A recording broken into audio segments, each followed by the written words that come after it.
Buonasera, ben ritrovati puntualissimi col nostro TG, ma partiamo dai titoli. Il 118 si difende, nessun giallo a Castrolibero, la nostra ambulanza ha soccorso la donna straniera trovata priva di sensi dinanzi ad una villetta e denuncia si è scagliata contro i nostri operatori. Chiuso già a Cosenza il centro per l'impiego, è necessaria una bonifica dopo l'invasione di topi a pochi passi dall'ingresso principale, domani uffici aperti.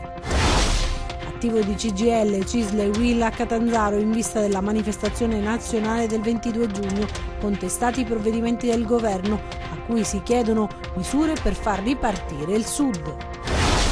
C'era attesa a Vibo per la proclamazione degli eletti in Consiglio Comunale, già lo risolto, la commissione elettorale del Tribunale ha sciolto i dubbi sui nomi. Il sindacato dei medici ANAO Assomed difende il decreto Calabria sulla sanità dopo la polemica sull'assunzione degli specializzandi negli ospedali. Entro il 1 luglio 193 forze dell'ordine arriveranno nella nostra regione, lo fa sapere il Viminale. Salvini dice manteniamo la parola data. I carabinieri e la Guardia di Finanza di Reggio hanno confiscato beni per 1 milione di euro al presunto referente della Coscagliamonte che gestiva il settore dei videopoker. Chiuso a Guardia Piemontese il Festival delle Riforme Culturali, 3 giornate dedicate alla salvaguardia della lingua occitana, dell'ambiente e al sociale.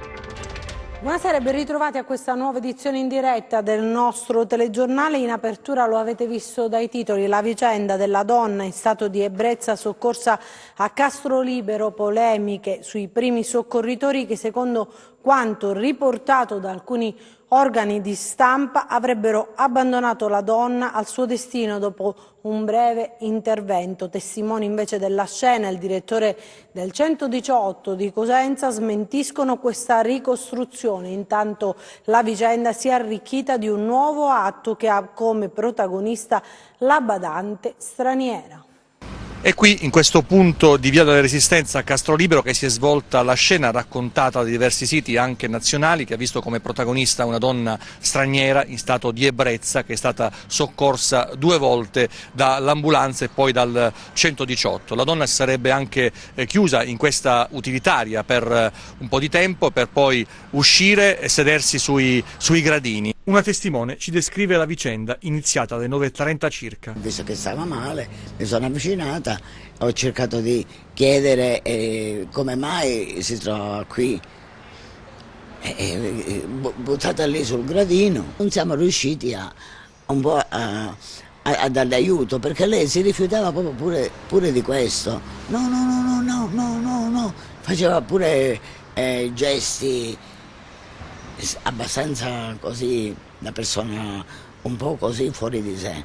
Non voleva essere portata in ospedale. Il caso ha sollevato molte polemiche nei confronti dei primi soccorritori, giunti a bordo di un'ambulanza di un'associazione privata che, secondo quanto riferito negli articoli, non avrebbero assistito la donna, abbandonandola per strada fino all'arrivo del personale del 118. Riccardo Borselli chiarisce la dinamica dei fatti. È intervenuta un'ambulanza di soccorritori da Spezzano. Tutte le altre ambulanze medicalizzate, generalmente arriva l'ambulanza medicalizzata, erano in soccorso. I soccorritori sono stati oltre 50 minuti sul posto, insieme c'era la presenza dei vigili urbani.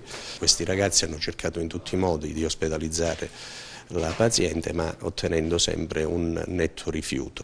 Su richiesta della centrale operativa la postazione di soccorritori si è spostata verso un evento a maggiore criticità. Dopo circa 10 minuti la centrale operativa riceve un'ulteriore richiesta di soccorso, sempre per la stessa persona. Questa volta la richiesta era per una persona non cosciente, quindi è partita un'ambulanza in codice rosso. Questa volta si era liberata l'ambulanza medicalizzata di stanza a Cosenza ed è arrivata in pochissimi minuti sul posto.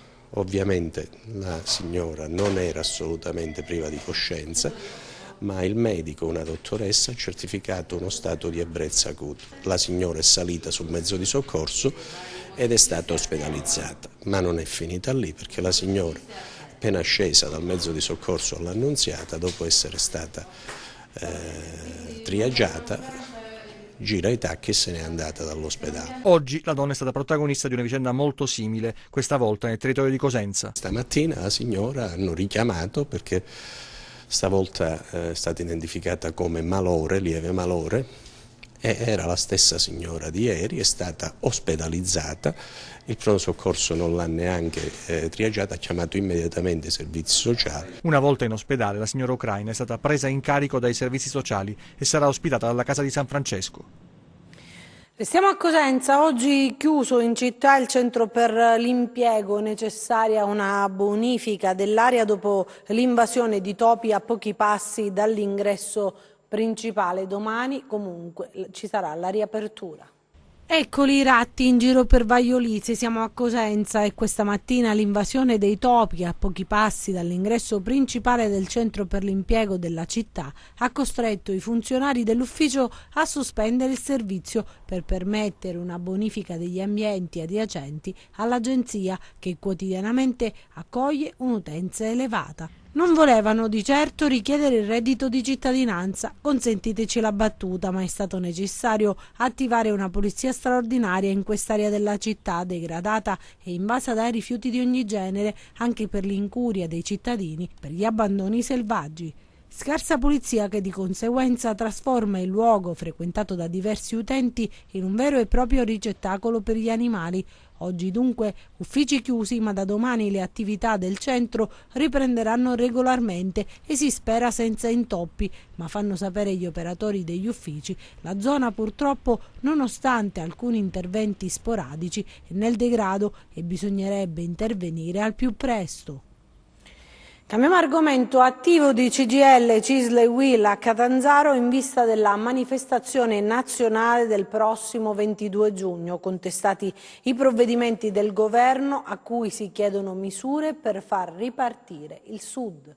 Il sindacato ritrova il feeling con disoccupati, lavoratori in difficoltà, con un Sud, si denuncia, dimenticato da Roma. La questione meridionale è mai risolta nell'attivo di CGIL, CISL e UIL stamattina a Catanzaro in preparazione della manifestazione nazionale del 22 giugno a Reggio Calabria, in cui si contestano le misure del governo giallo-verde. Non ci convince il reddito di cittadinanza, tantissime sono le richieste in questi giorni presso i nostri uffici di gente che vuole rinunciare al provvedimento perché è inconsiderevole la somma percepita, quindi totalmente diversa da quelle che erano le aspettative.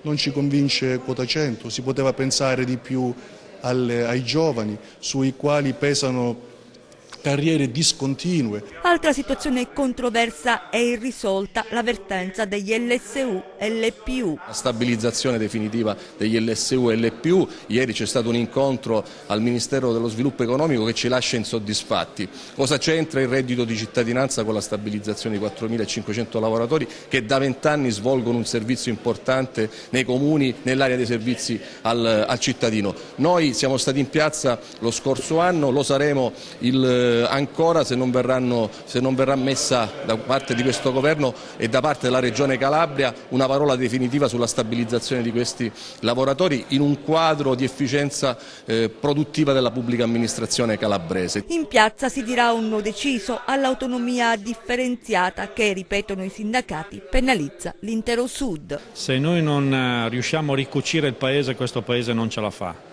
E abbiamo indicatori del Sud sull'occupazione, sugli investimenti, giovani laureati che se ne vanno in altri paesi. La secessione c'è già e se noi non facciamo investimenti nel sapere, nell'intelligenza, nelle scuole, nell'istruzione, se non facciamo investimenti nelle infrastrutture, nei porti, c'è un mondo che si sta muovendo là in fondo, l'Africa, l'Asia cresceranno moltissimo, quel mondo deve essere l'occasione per il Sud di diventare l'hub del Mediterraneo per l'Europa. Cambiamo adesso argomento, c'era attesa a Vibo, parliamo di politica per la proclamazione degli eletti in Consiglio Comunale, giallo risolto, la Commissione elettorale del Tribunale ha sciolto i dubbi sui nomi. Le verifiche sono durate oltre una settimana per arrivare alla definizione dell'assise, rispetto alla quale i dubbi e le certezze sono rimaste in bilico fino all'ultimo istante. Quando il presidente della Commissione elettorale centrale del Tribunale di Vibo Valentia, Mario Miele, ha avviato la formula della proclamazione ufficiale degli eletti, ogni controversia è stata messa da parte per prendere atto dei 32 nominativi che comporranno il nuovo Consiglio Comunale di Vibo Valentia. Nell'aula Emilio Sacerdote del vecchio Palazzo di Giustizia di Corso Umberto I si sono presentati in pochi, quelli che eletti con il massimo dei voti avevano l'assoluta certezza di avercela fatta e quelli rimasti in bilico fino all'ultimo istante, potendo sciogliere ogni dubbio solo ascoltando quanto il giudice elencava. E così Rosa Chiaravallotti scopre di dover lasciare il posto all'ex assessore della Giunta Costa Lorenzo Lombardo nella lista Forza Porto Santa Venera a sostegno del sindaco eletto, così come in Fratelli d'Italia Antonio Curello alla meglio sulla giovane Schiavello solo per il miglior piazzamento in lista, avendo entrambi ottenuto lo stesso numero di voti. Risolto questo enigma, ma certamente non mancheranno i ricorsi al TAR e dunque la discussione non finisce qui, si passa a quello più complesso della composizione della Giunta, che dovrà stare al fianco al sindaco Maria Limardo. Solo dopo si parlerà della data della prima seduta di insediamento di questo nuovo Consiglio Comunale. E si è riunito oggi a Catanzaro la giunta regionale, approvate alcune delibere, nominato invece Pappaterra ai vertici dell'Arpacal e Maria Francesca Gatto al turismo. Nuova riunione di giunta oggi a Catanzaro. Il presidente Oliverio su sua proposta ha approvato l'aggiornamento dei disciplinari di produzione integrata della regione riguardante la difesa fitosanitaria e il controllo delle infestanti per l'anno 2019. In materia di attività culturali, su indicazione dell'assessore Corigliano, è stato deliberato il programma 2019 per gli interventi sulla tutela e la valorizzazione della lingua e del patrimonio culturale delle minoranze linguistiche e storiche della Calabria, finanziato con 100.000 euro. Approvato il riconoscimento di interesse regionale del Museo Consensi e Itinera di Cosenza, dell'Ecomuseo del Mare e della Pesca di Montepaone, del Museo Diocesano di Oppido Mamertina, del Museo Etnico Arbresh di Civita e del Museo Archeologico di Motta San Giovanni. Infine, su proposta dell'assessore al personale e al bilancio Maria Teresa Fragomeni, insieme ad una serie di variazioni di bilancio nel merito dell'assetto dei dipartimenti, sono state decise le nomine di Maria Francesca Gatto come dirigente generale al Dipartimento Turismo e di Domenico Pappaterra quale direttore generale all'Arpacal. Dopo la polemica dell'assunzione degli specializzandi negli ospedali e la presa di posizione di docenti dell'Università Federico II di Napoli, il sindacato dei medici ANAO Assomed difende il decreto Calabria sulla sanità. Il decreto Calabria sulla sanità continua a far discutere, mentre prosegue l'iter parlamentare per la conversione in legge. Il decreto infatti, dopo l'ok della Camera e adesso all'esame del Senato, la querela riguarda adesso la norma che prevede il reclutamento in ASL ospedali di personale medico non ancora specializzato. Ebbene, da Napoli parte la protesta con oltre 100 docenti dell'Università Federico II pronti a firmare un ricorso alla consulta contro il decreto che a loro giudizio presenterebbe dei profili di incostituzionalità. Oggi però arriva la risposta della NAO Assomed che senza mezzi termini dice il decreto Calabria non si tocca. Per Carlo Palermo, segretario nazionale del sindacato dei medici, è razionale e immodificabile la via d'uscita indicata dalla Camera in sede di conversione del decreto Calabria e sostenuta dal ministro della Salute Giulia Grillo sulla carenza dei medici specialisti. La NAO Assomed sottolinea che la possibilità di assumere prima a tempo determinato e poi indeterminato i medici specializzandi alla fine del loro percorso formativo anticipa la loro età di ingresso nel mondo del lavoro, con evidenti benefici sul turnover e sul ricambio generazionale del sistema. Poi l'affondo del sindacato dei medici e i docenti che puntano il dito contro il decreto Calabria. I baroni universitari, scrive la NAO Assomed, alzano le barricate contro ogni tentativo di cambiare un sistema di formazione medica post laurea del cui fallimento sono i principali responsabili e gli unici a non accorgersi. Gridano alla compromissione della qualità dell'assistenza, omettendo di rivelare, continua il sindacato dei medici, che già oggi nei loro policlinici usano i medici in formazione per l'attività assistenziale, da soli, di giorno e di notte. E adesso 318 nuovi rinforzi per le forze dell'ordine in Calabria, 193 arriveranno entro luglio, mentre gli altri entro il 2020, lo fa sapere il Viminale.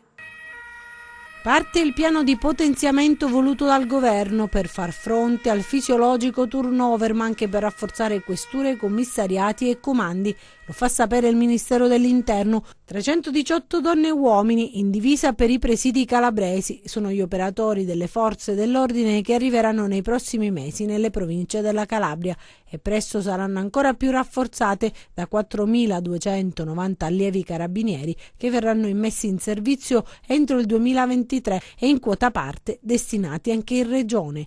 Un contingente interforze di 193 unità sarà già operativo dal prossimo 1° luglio nell'ambito del potenziamento degli uffici delle forze dell'ordine predisposto in vista della bella stagione e finalizzato a specifici progetti individuati dal Viminale. 14 a Catanzaro, 54 a Cosenza, 30 a Crotone, 59 a Reggio Calabria e 36 a Vibo Valentia. Ulteriori 125 agenti della Polizia di Stato assunti a seguito dei concorsi programmati entro aprile 2020 saranno distribuiti nelle varie questure, 20 a Catanzaro, 30 a Cosenza, 30 a Crotone, 25 a Reggio Calabria e 20 a Vibo Valentia. Sono felice di annunciare, ha detto il ministro Matteo Salvini, l'arrivo di nuove forze dell'ordine in Calabria. Avevamo promesso assunzioni, particolare attenzione al territorio e stiamo mantenendo la parola dopo anni di tagli che hanno penalizzato le donne e gli uomini in divisa a discapito della sicurezza. E adesso vediamo altre storie, altre notizie nei nostri 100 secondi di cronaca.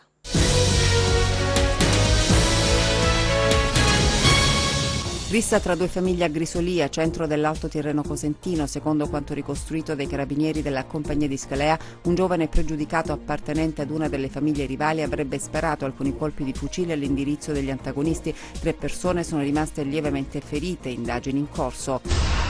Beni per €1 milione sono stati confiscati dai finanzieri e dai carabinieri di Reggio Calabria a Quinto Antonio Rosaci, di 66 anni, e ai figli. L'uomo è ritenuto affiliato alla Cosca Iemonte di Melito Portosalvo ed è stato già condannato per associazione mafiosa. Rosaci, detto Mastro Quinto, è ritenuto un punto di riferimento per gli investimenti nel settore dei videopoker. Per conto della Cosca avrebbe gestito una zona della città.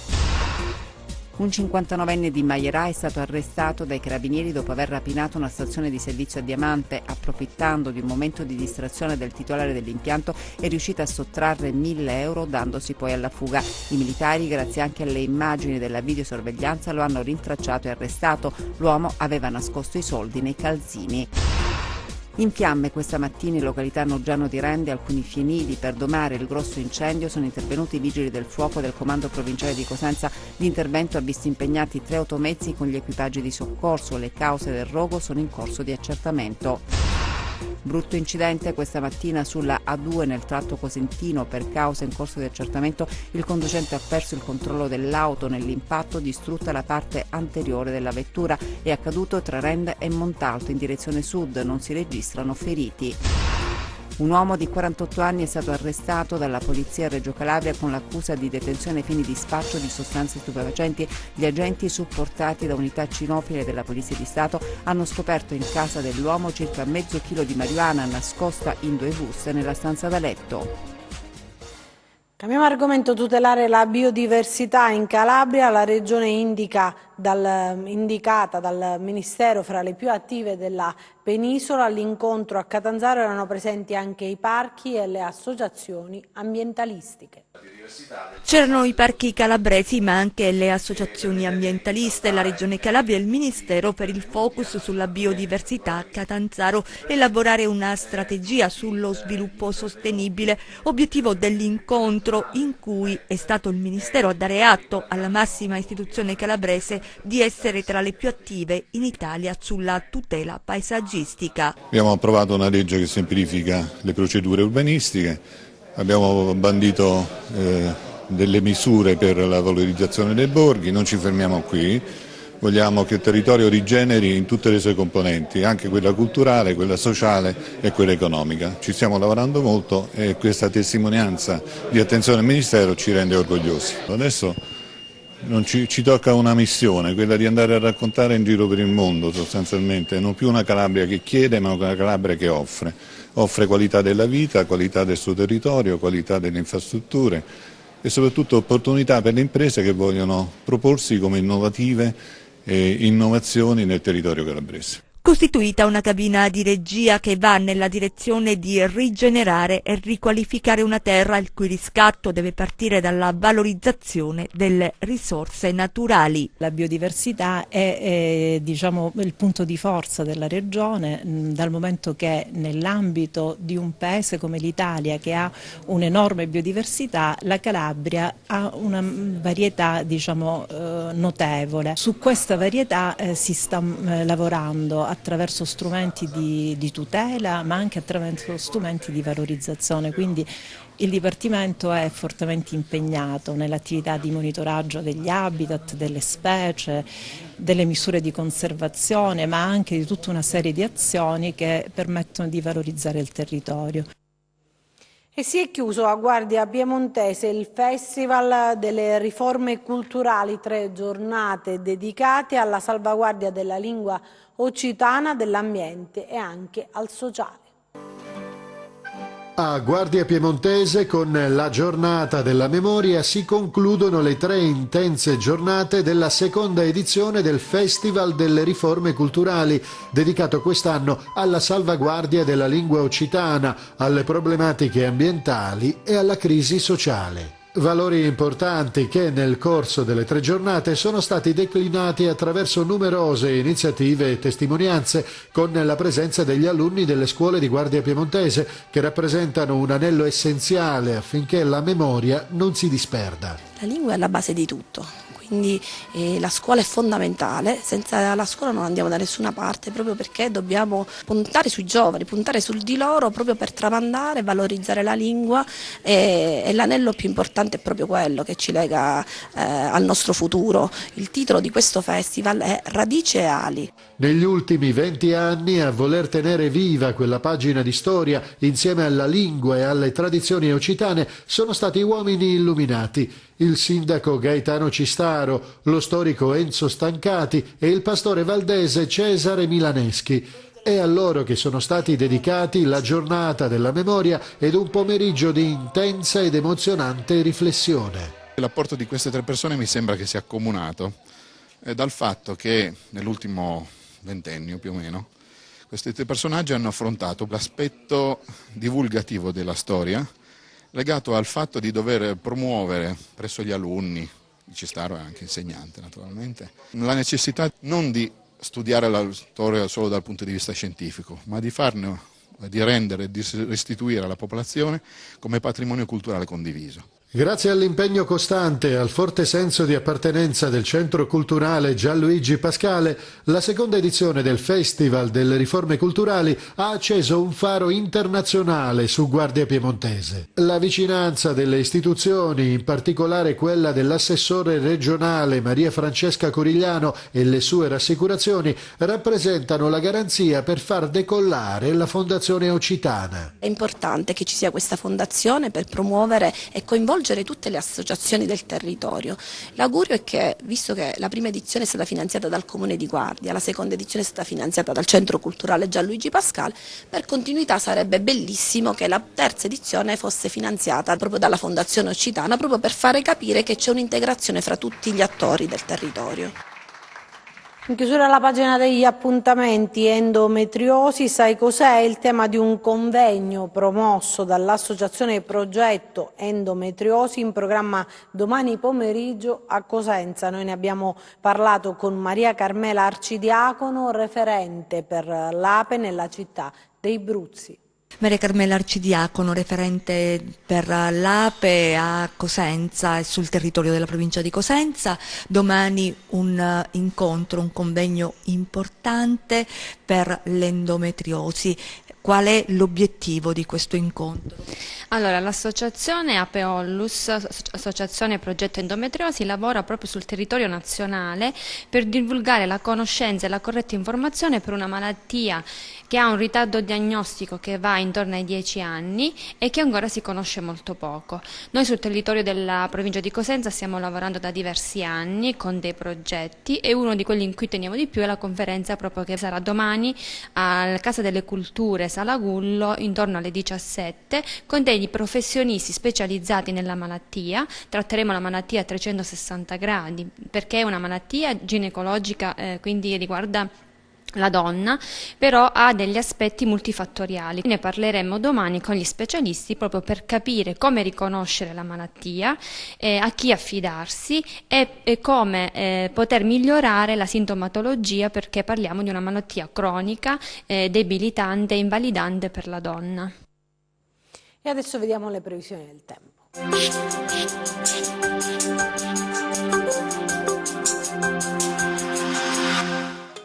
Ben ritrovati da Meteo in Calabria. L'anticiclone va rafforzandosi sul Mediterraneo e garantirà nelle prossime ore un clima decisamente estivo. Domani sereno ovunque, con temperature tipicamente estive e con valori massimi anche superiori ai 30 gradi sulle zone interne. Domani mari calmi o poco mossi con venti deboli o regime di brezza. Prima di salutarci vi ricordo il nostro sito web www.meteoincalabria.it e la nostra pagina Facebook Meteo in Calabria.